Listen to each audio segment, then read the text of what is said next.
Welcome to the Growing Tall Poppies podcast. I'm your host, Dr. Nat Green, and I'm so excited to have you join me as we discuss what it means to navigate your way through post-traumatic growth and not just survive, but to thrive after trauma. Through our podcast, we will explore ways for you to create a life filled with greater purpose, self-awareness, and a deep inner peace. Through integrating the many years of knowledge and professional experience, as well as the wisdom of those who have experienced trauma firsthand, we will combine psychology, accelerated approaches, coaching, and personal experience to assist you to learn, to grow, and to thrive. I hope to empower you to create deeper awareness and understanding and stronger connections with yourself and with others, whilst also paving the way for those who have experienced trauma and adversity to reduce their suffering and become the very best versions of themselves in order to thrive. Thank you so much for joining me on today's episode. I'm so pleased today to bring you our next guest on the Growing Tall Poppies podcast. It's my absolute pleasure and privilege to welcome back a guest we've had on here before, whose episode got lots of amazing comments and feedback, and that was on episode 24 of season 1, if anyone would love to go back and listen to it. This lady is a wonderful dear friend of mine, and I'm so excited to reintroduce her again today. She has had her own trauma experiences, as we discussed on the last episode, but today she's going to talk to us about how she found her calling and what she's now doing, which will be so impactful for those of you who have been through your own trauma experiences, but also for those of you who are therapists and coaches who are working in the field with people with trauma. So let me introduce the beautiful Tatiana Da Silva to you all. Tatiana is a psychologist, spiritual coach and educator, and she runs the Integrated Wisdom podcast, which I highly recommend you head on over and listen to.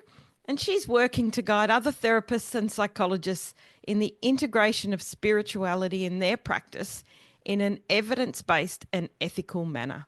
So welcome, Tatiana. It's so great to have you back again. Oh, thank you so much, Nat, for asking me back and inviting me back. I'm really excited to be here again and to talk about the things that I love the most. So I feel very honored that you asked me back. Thank you. That's my absolute pleasure. And I'm so excited because I know since we last caught up, you have done so many more amazing things and really dived even deeper into the spiritual side of things and how to integrate that in practice. So let's start with you giving us a brief introduction again, for those of you who haven't yet met you, of who you are and what you do in the world. Yes, of course. As you said, I am a psychologist. I work currently in private practice a few days a week here in Sydney, but I've also been running a business that's focused on providing evidence-based education around spirituality, or the integration of spirituality, science, and psychology. These are things that I'm really passionate about. So I run my podcast, as you mentioned before, Integrated Wisdom, which I publish episodes every fortnight. And I've also been running a course that focuses on guiding therapists, psychologists, and any other professional that's working with clients and supporting their mental health on the integration of spirituality into their practice in an ethical and also evidence-based way. And yeah, that's the bulk of my focus at the moment, and I'm loving every second of it. Oh, and really, when we talk about this, and I know we've had many conversations about it, I love how much you light up and you can see how passionate you are, and you bring so much joy to a topic that often can be one that often people avoid or can be quite controversial. But one thing I'll really want to preface in this episode is that the one common thread that Mm, every single one of my podcast guests who've been on to date, mm. every single one of them has talked about how spirituality has been a key factor for them in healing from trauma. So, can you maybe give us an explanation of what spirituality really is? Yes, absolutely. And before I do that, I'm not surprised. I just want to say I'm not surprised that's a common thread among your participants because when we start diving into what spirituality is and also the biological components or the neurobiological components of spirituality and how they support our resilience, it starts to make sense why this is such a key feature for people's healing journey. But in essence, when I'm talking about spirituality and what the research is referring to when they talk about the benefits of spirituality, it's this ability to connect with a transcendent sense of self, a perception or a knowing of a higher existence, of a more expansive perception of the world. For some people, they will talk about it in terms of connecting with a sense of a higher power or the universe, but it's really about tapping into this connection, this sense of connection to something much larger beyond ourselves, and this feeling of interconnectedness between all things, not just us and other people, but us and nature, us and animals, and the universe as well. Wow. And I think just giving it that explanation rather than what people often automatically think, oh, I don't want to talk about religion.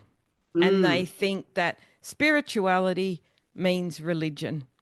But mm, that's a myth. That mm. really is that. And we're going to talk more about that today, I know, because we've had so many wonderful conversations in this area and you've educated me so much on this. So, can you Yeah. maybe talk a little bit more to that? Yes, absolutely.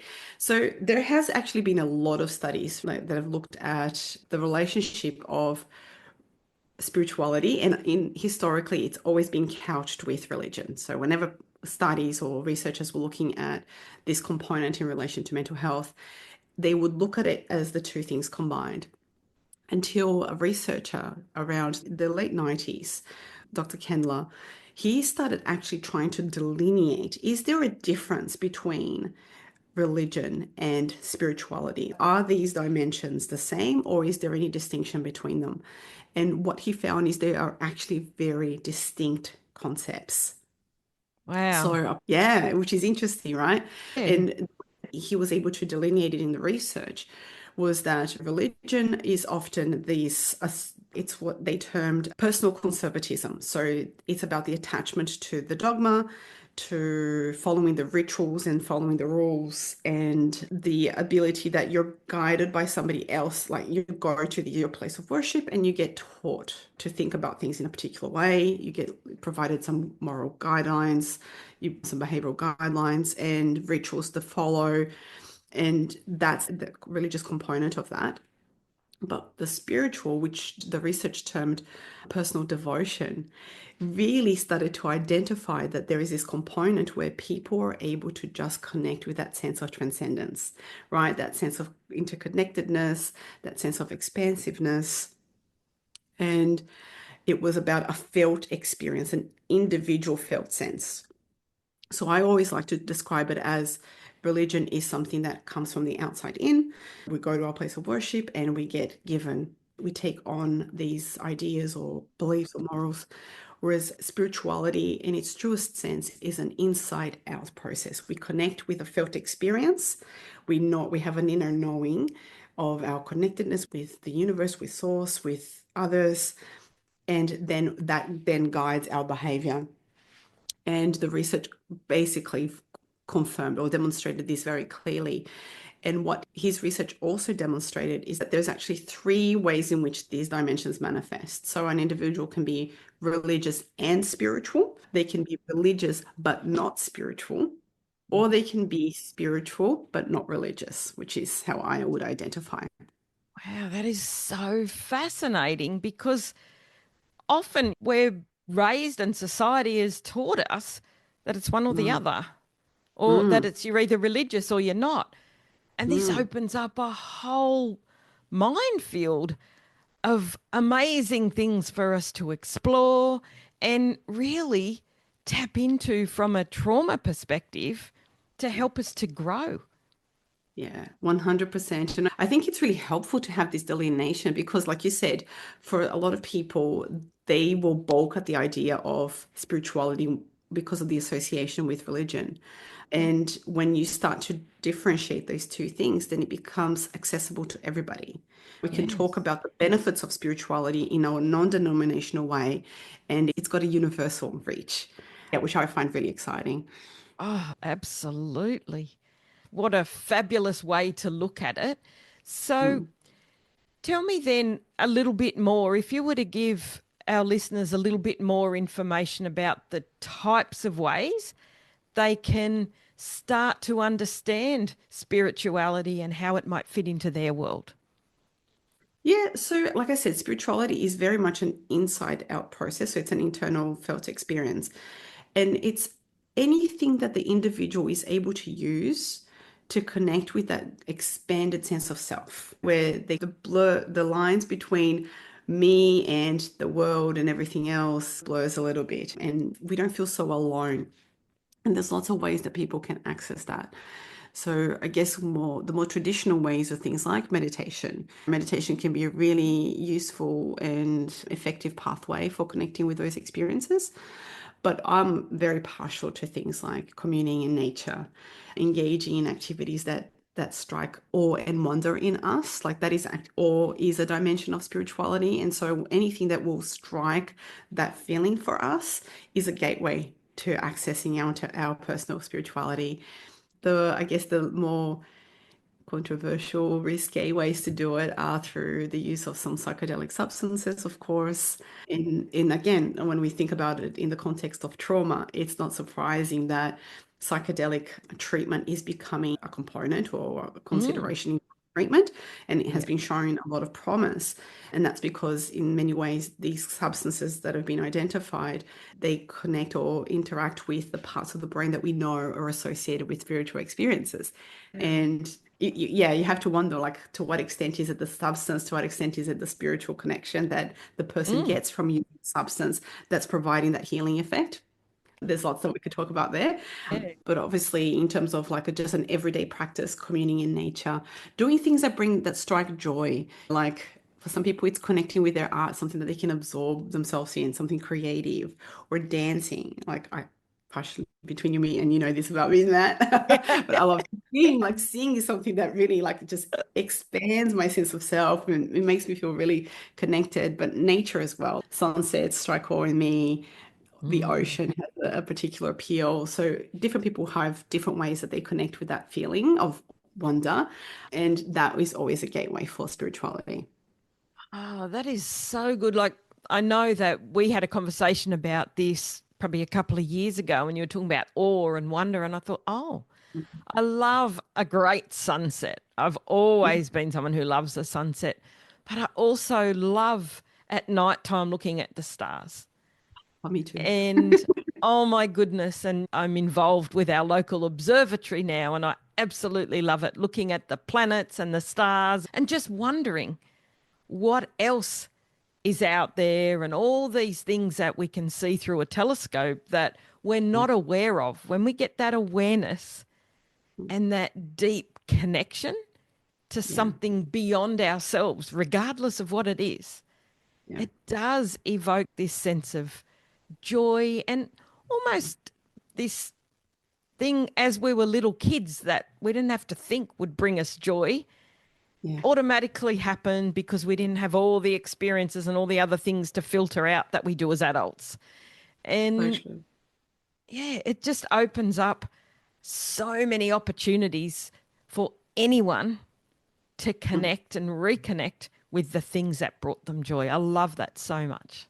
Oh, 100%. And I'm so glad that you brought up the example of the observatory because I remember the very first time I went to the observatory here in Sydney.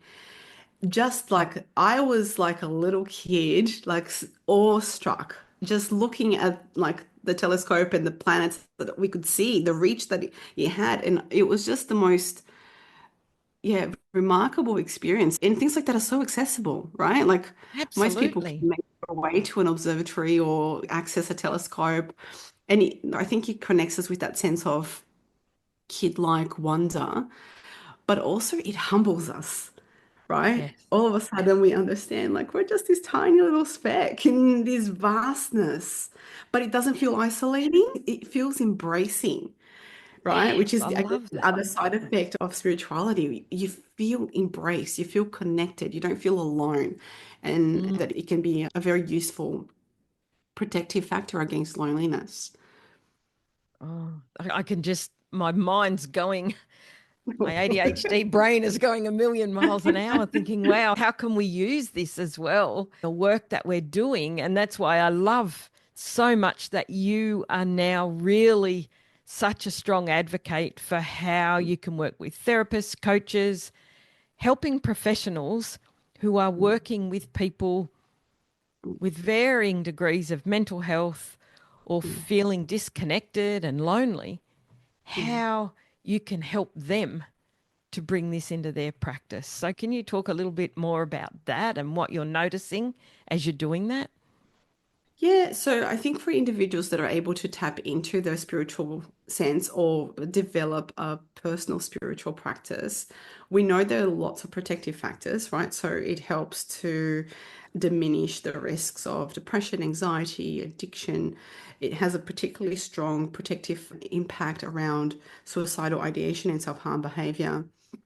But I think, like in the broadest sense, having that spiritual connection or perception can also just increase a person's sense of curiosity. It can increase their sense of flexibility or psychological flexibility, which we know are skills that can help people navigate uncertainty, which Mm, is one of the core problematic traits of things like anxiety disorders and depression, right? mm, Like a lot of the time people are suffering with those conditions because they struggle with sitting in that uncertainty and yes. that need for control, right? And so when you're able to Mm, have this psychological flexibility, this ability to trust and surrender a little bit, it can make navigating these inevitable periods of uncertainty that we have to face in life so much easier to navigate.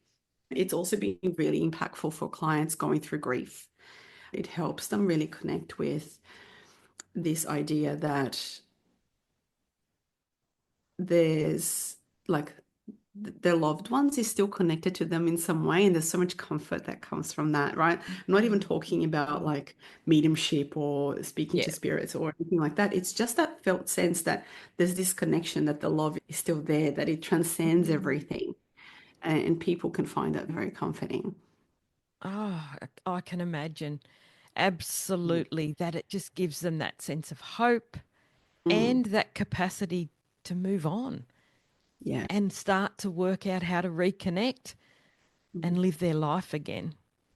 yeah. That's a huge, huge way to move forward in the field of grief, in Mm, trauma, with that mm, that sadness and that uncertainty, as you've so beautifully articulated, that sense of working in that spiritual domain yeah. and in that spirituality realm can really help people, I would imagine, to heal and have a sense of control over what they do to move forward. Yeah, absolutely. It empowers them, right, to recognize that they can find meaning in the situation that they're navigating, that they Mm, have the ability to extract, yeah, not just the meaning, but also the the learnings from that experience, which I think for a lot of us can really help us feel, yeah, empowered, in control when we're facing struggles. Yeah, it's just it has so many benefits, I think. oh, so many far-reaching benefits. So, Yeah. so maybe what would be helpful is when you're working with a client in your therapy, Hmm. regardless of what they've come in for, how do you bring in spirituality into your room, yourself I and with your client? Yeah. So I always try to get a gauge very early on of where the client might sit in terms of comfort levels about speaking to these things. And one exercise that I like to use with clients really early on, which I take from acceptance and commitment therapy, and it opens up the conversation in a very non-confrontational way, is in ACT, there's this values exercise called the Life Compass. And it's Hmm. basically like a template where you have the 10 core life domains that most people would resonate with, and you get them to think about who they want to be in those different life areas. And one of the domains on that template is a spirituality domain. And so that allows me to then open that conversation up. What does spirituality mean to you? Do you have a spiritual perception at all? Or Mm. is there a concept of spirituality that resonates with you? And then from there, we can start talking about it.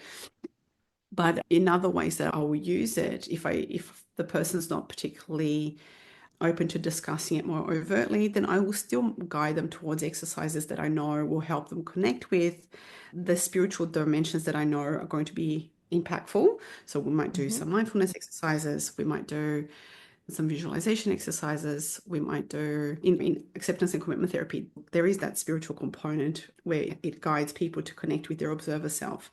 And that's a very spiritual perspective. And so I like to use that concept because it allows people to take that step back, identify what's within their sphere of influence. So we might talk about it in those terms.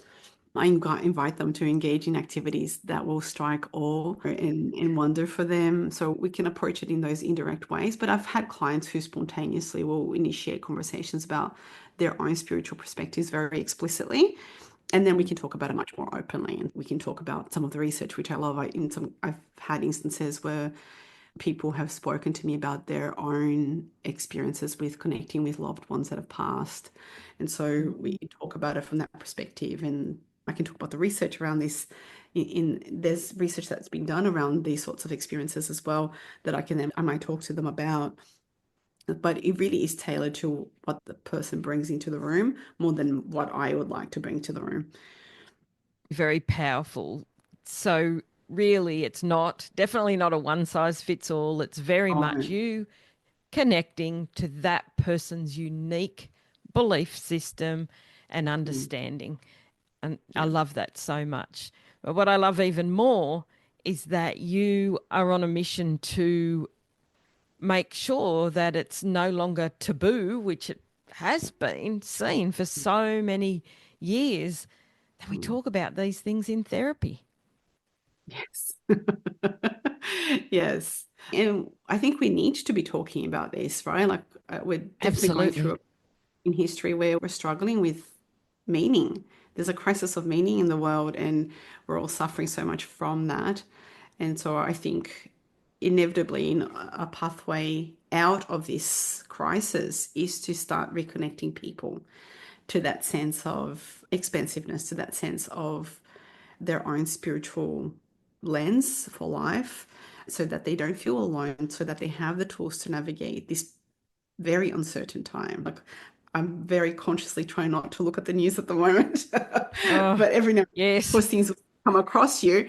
And it's if we allow ourselves to get caught up in what the headlines are showing, you're just living in anxiety and fear the whole time because there's so much chaos going on at the moment. And so to be able to bring back to this really grounding feeling of we're okay, there's this guiding, benevolent, loving force that's overseeing so much, or that there's a purpose to navigating some of these challenges, like that can alleviate some of that distress. And also just it's a pathway to just reconnecting people to the knowledge that we're not that different from each other, right? Like we all have Mm. underlying traits that are universal and connect us to each other. So start to dissolve these illusions of division that at the moment are just so prevalent.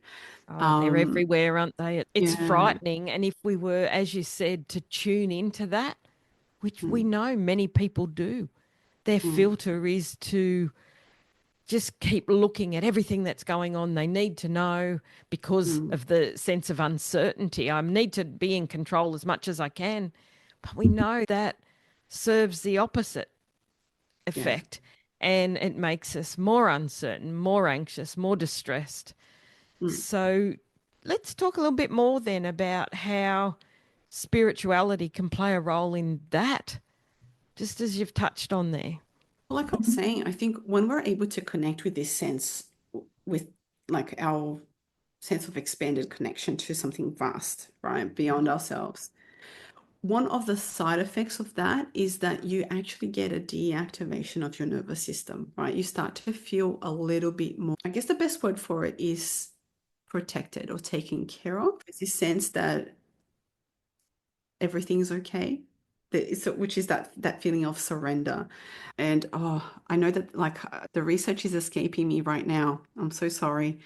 But there is actually research, and I don't want to botch the data, but there is a research that was done where they were mapping different parts of the brain around connecting with spirituality, and Hmm. they were found they showed that these dimensions of spirituality, particularly things like connecting with a sense of awe and wonder, deactivate the mechanisms in the brain that were connected with like our alert system or our threat system, and so helped people navigate their sense of uncertainty with greater ease. I just can't remember right now the research who did it and the exact findings, but the gist of it was that there are parts in the brain that get either activated or deactivated to that lead to a person not feeling that sense of uncertainty anymore. Like it soothes Mm. that sense of distress from uncertainty. That's really powerful. And getting that information, and really, we're so lucky that Mm, we are around in this day and age, and we have mm, so much access to neuroscience and mm. neurological research that we did not have Yeah. 10 years ago, 20 years ago, and certainly 30 years ago when I started out in this field. That realistically, who knows what lies ahead when they're able to do studies that really tap into research and Mm. evidence based. And I know you very much are evidence based. Yeah, I believe that's really important because particularly in the realm of trauma survivors, there are so many different people out there who are quite willing to exploit the vulnerability of these individuals and will Mm. throw all sorts of snake oil and like promise. Yes. But people in their moment of need and vulnerability, they will gravitate towards anything that can promise freedom from that suffering. And Exactly. so it can be quite dangerous. There's some very exploitative people out there, not just in the non like scientific realm. Like we know that there are people even in our industry who Of don't course. always behave appropriately. And so in order to protect people from this, we need to make sure that the mechanisms that we're using are sound like grounded in evidence that demonstrate that benefit, but also so we can educate clients to know, okay, this is what's Mm. safe and this is not. Absolutely. Yeah. So, how else do you use it in your practice to help clients that might come in with anything? Mental health, illness, chronic illness. I mean, like I said, it depends on the client. So most of the time, I guess because also like unfortunately in Australia, we do have the limitations of Medicare. So I can use it in certain ways, but if I lived in other places and wasn't bound by Medicare, I probably would have a lot more scope to use Mm. different strategies. We need to make sure that we're still using it within the scope of what's approved. Yes. So, and that's why I was talking to things like mindfulness practices and engaging people in activities that connect them with awe and wonder, or doing reflection journaling and gratitude journaling, these sorts of things we were okay to use, and they still give people access to spirituality or that concept of spirituality that we've been talking about quite readily. But we're still within the boundaries of the rules. So if I Of didn't course, have those always. limitations, I would have a lot more that I would be using. But unfortunately, yeah, in the context of clinical work, those are the limitations we have to work with, but they're still very powerful. The more modern therapeutic approaches like ACT, like DBT, compassion focused therapy, they're approved behavioral therapy or cognitive behavioral therapies, but they're also very spiritually minded. They all have a spiritual thread that runs through their Yes. protocol. And so we can use those quite safely. And we're still guiding people towards exercising that muscle. And then obviously clients have the freedom to go and read things. And if they ask for recommendations, we can always, there's things that we can suggest to them, but within the guidelines of what we can do clinically, it would be using those sorts of tools. So I'm going to ask it, don't you? Ah, you're gonna get me in trouble now. Not at all. If we weren't working hmm under the registered guidelines, if you were doing coaching, for example, where you're not as restricted, how might you use spirituality still from an evidence-based perspective? How might hmm you use that with your clients? There's different modalities that I have started to amass a body of evidence to show benefits that aren't approved for us to use clinically, but in a coaching sphere we can. So something like there's it's called a Hawaiian forgiveness process, like the Ho'oponopono. And there is actually scientific evidence to show that that methodology can have benefits like for mental health, but also physical health. There were studies that were done that looked at, I believe it was blood pressure.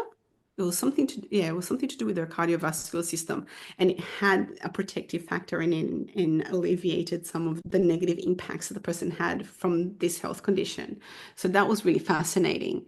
And can I speak to that? That I remember we were in a mastermind session and you suggested that might Mm. be helpful for me when I was feeling a bit stuck about something. And I remember you did it and I thought, huh, this is a bit strange, but I'll do it.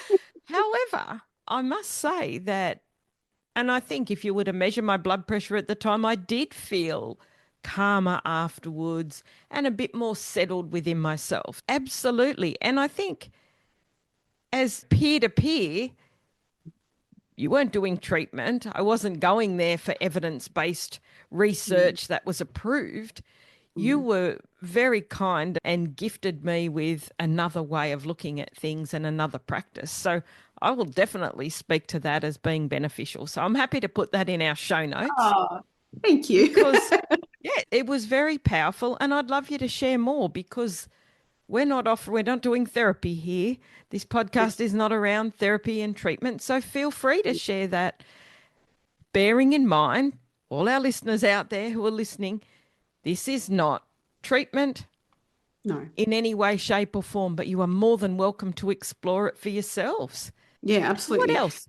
Yeah. And it's pretty harmless. Like the Ho'oponopono, it's a visualization with a set of core phrases that a person will repeat or mentalize. And it can have a really alleviating, soothing effect for the individual that's practicing it.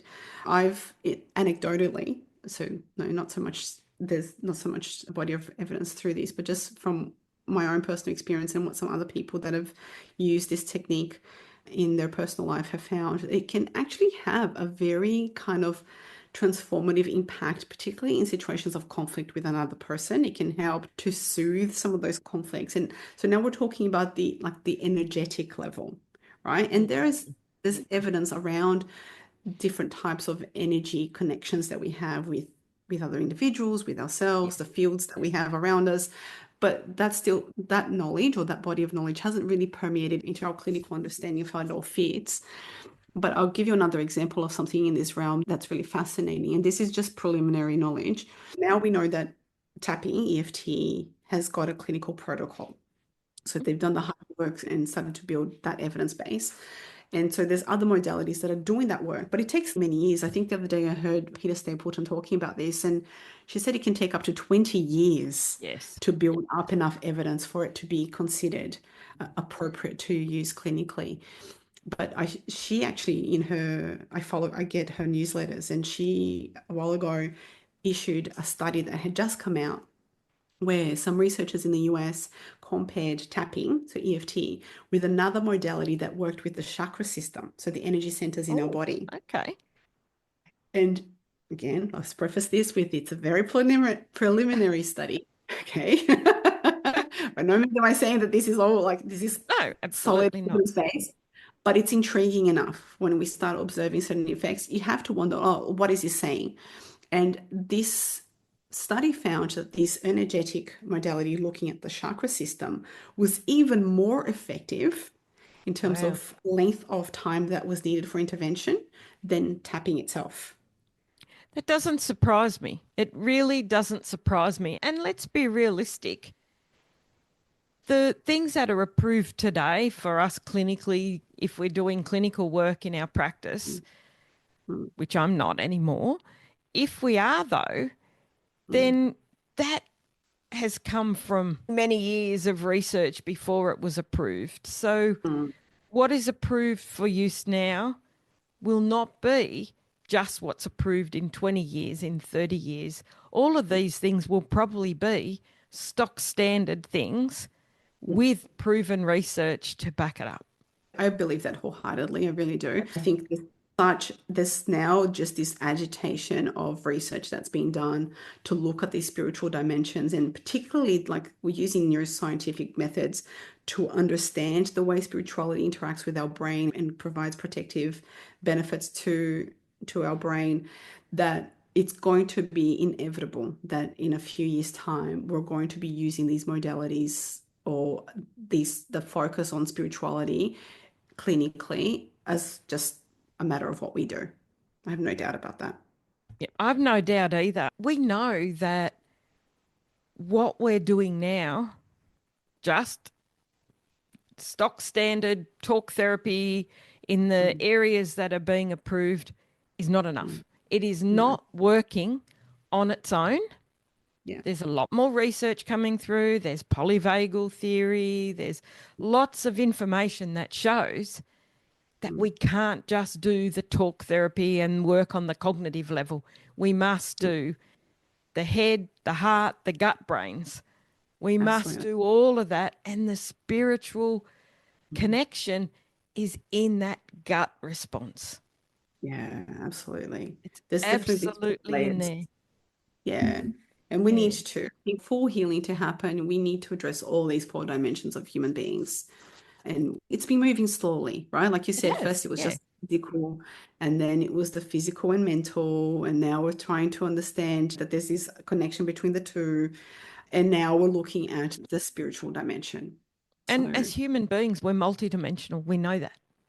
There yes, are 100. so many components to a human being, Yeah, and absolutely. we need to be holistic in how we do it. Because, look, and by no means am I disparaging talk therapy. Absolutely not. It Mm, absolutely has a place, but some people will find that it's not enough.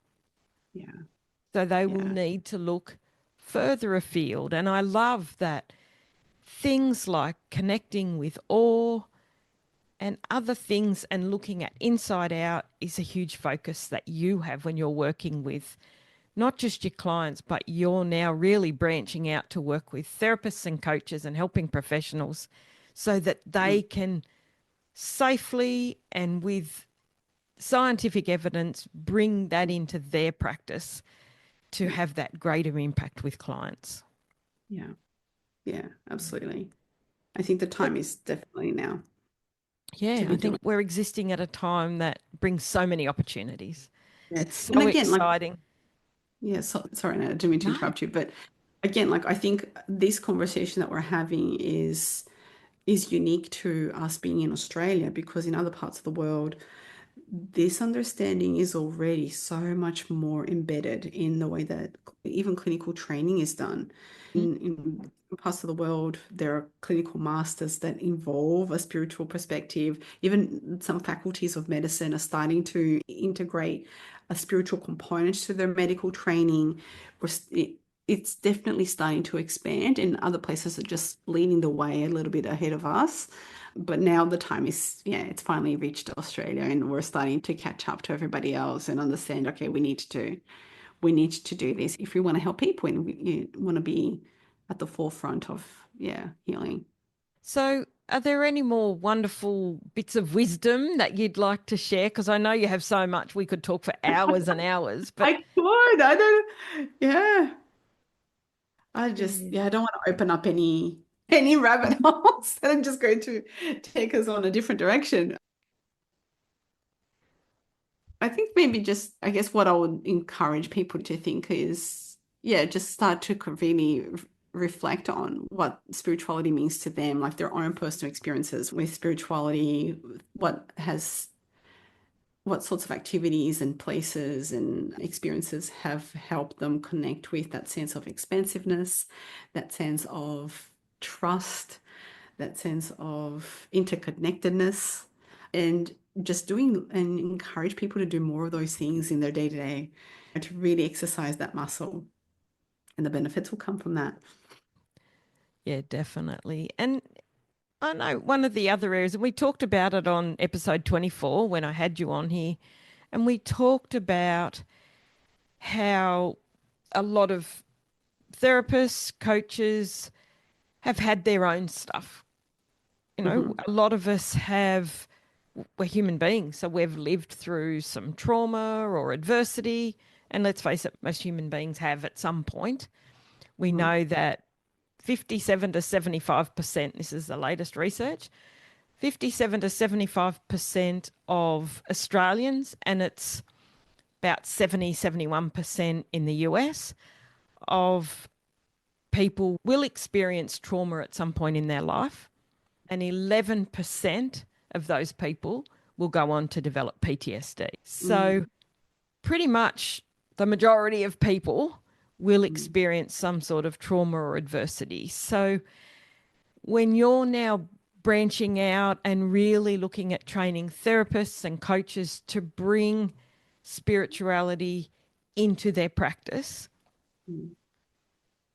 that's such an important conversation to have, because as therapists, coaches, we have spent so long trying not to highlight our own experiences and our own personal stuff and to keep it very separate and not bring it into the room. Yes. And I know that's a conversation we've had, that when you come into a therapy room or a coaching session, we want to show up fully as ourselves as well, Yeah. so that we can bring the best of us to our Mm-hmm. clients with appropriate boundaries and not sharing all the stuff that we've been through, of course. Yeah, of course. But we need to be able to bring all of ourselves into a room Yeah. to give our clients, all of us, our knowledge, our wisdom, and our ability to help them move forward. As you said, to get that connectedness and relationship as a priority. Yeah, 100%. And I think when we show up authentically, we're giving people permission to do the same. So it's so important, even just in terms of nurturing that relationship and connection with the individual so they can feel, yeah, they can feel fully embraced. It's really important. And I think we don't talk about this enough, but when there is a trauma, when a person experiences a traumatic experience, that has wounds, like it has reach even on that soul level, right? I think there's a Mm, part of the person that feels that the impact of that even on that soul level. And so to be able to absolutely. repair on that level is also very important. Yeah, I think having conversations around this is so important to guide people in their healing.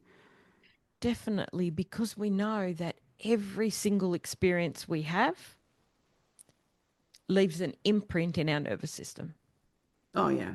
So when Yeah. you say that those wounds and things are on a soul level, they are. Our Yeah. soul carries those imprints, and our nervous system very much at an unconscious level. We're not aware of that. So Yeah. when we work with anyone, when anyone steps into a room or a Zoom call or whatever we're working on, telehealth or anything, that if we aren't considering all parts of the person and bringing all parts of ourselves Mm. to that session, we're doing everyone a disservice. Yeah. 100%.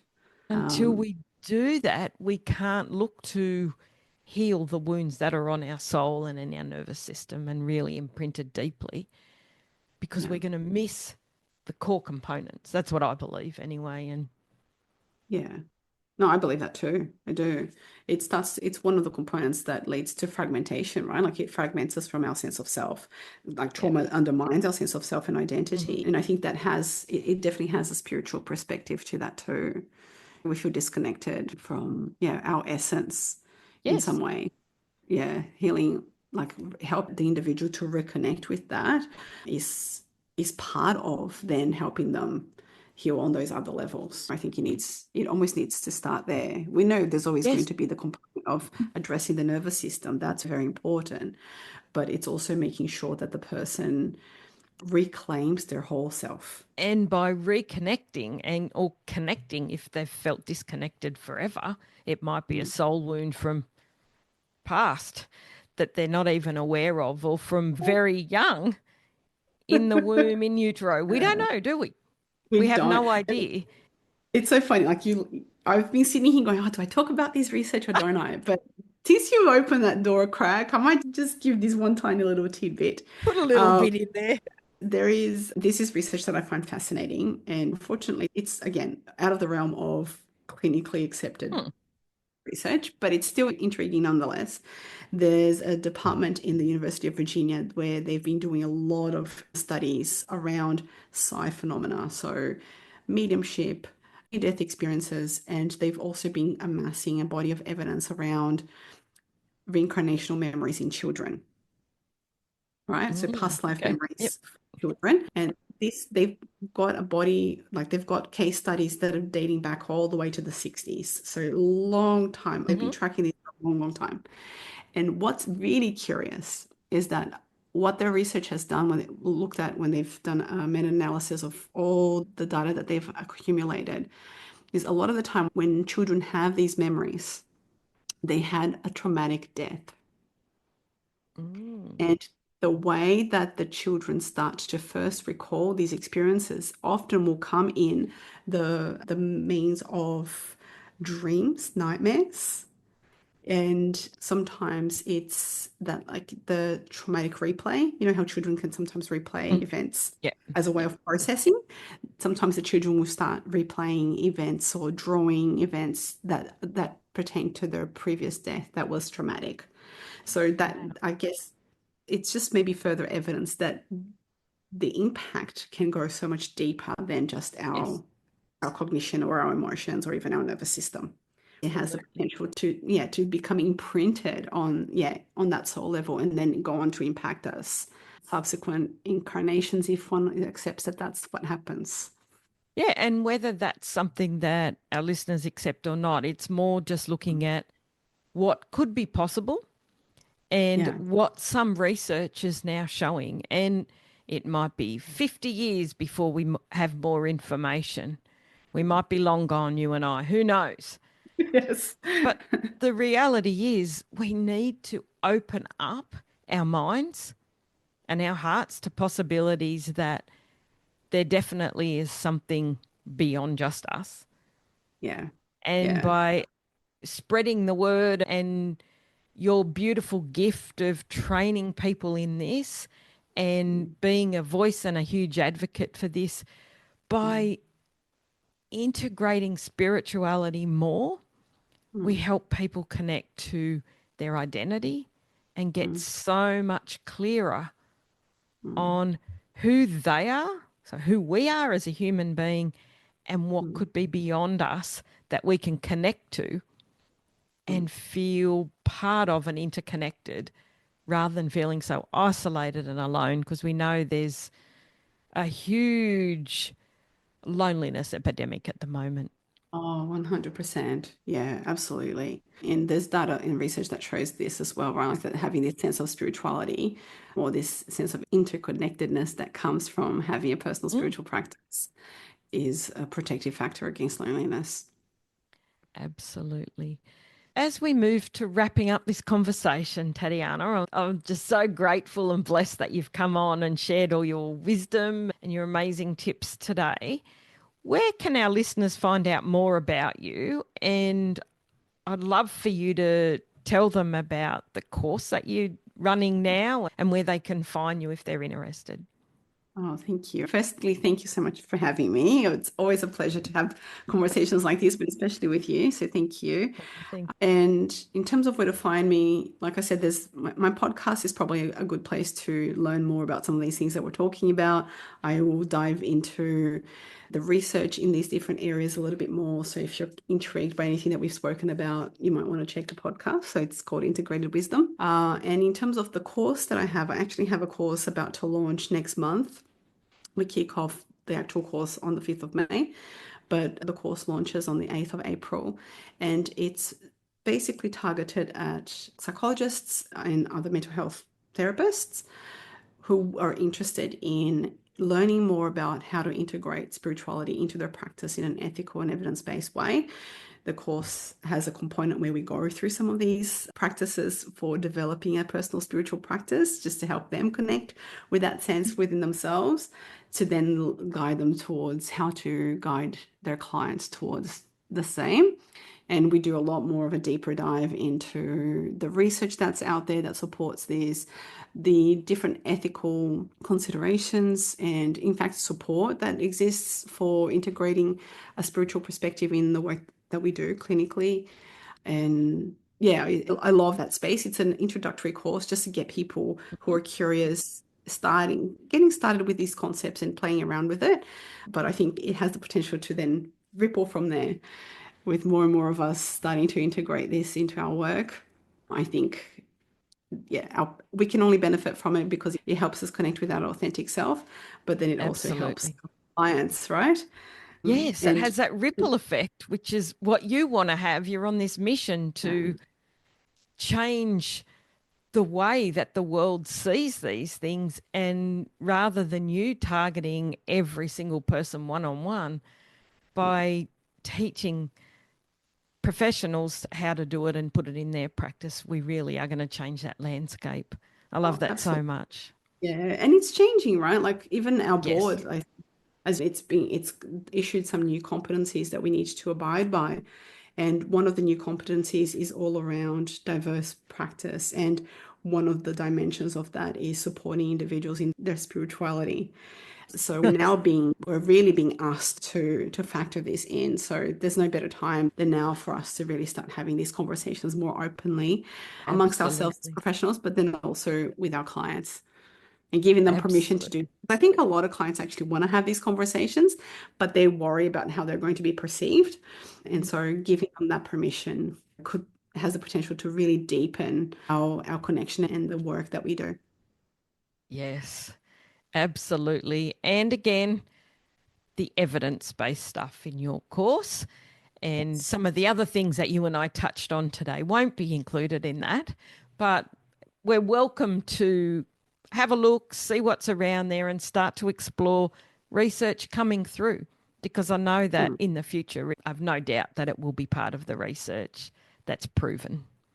Yeah, me too. It's coming. Yeah. Certainly an exciting time. So thanks again for sharing all of that today. I'll put every bit of information, resource, etc., in the show notes for all our listeners. And as Tatiana said, you'll find her on Integrated Wisdom, which is an amazing podcast. And where else can they find you? I'm also on Instagram. That's usually where I hang out the most. So my handle there is integrated_wisdom. And so I do, Excellent. yeah, some posts in there too. Thank you so much again. It's been beautiful catching up. No, thank you for having me. I really appreciate it. Bye for now. Bye.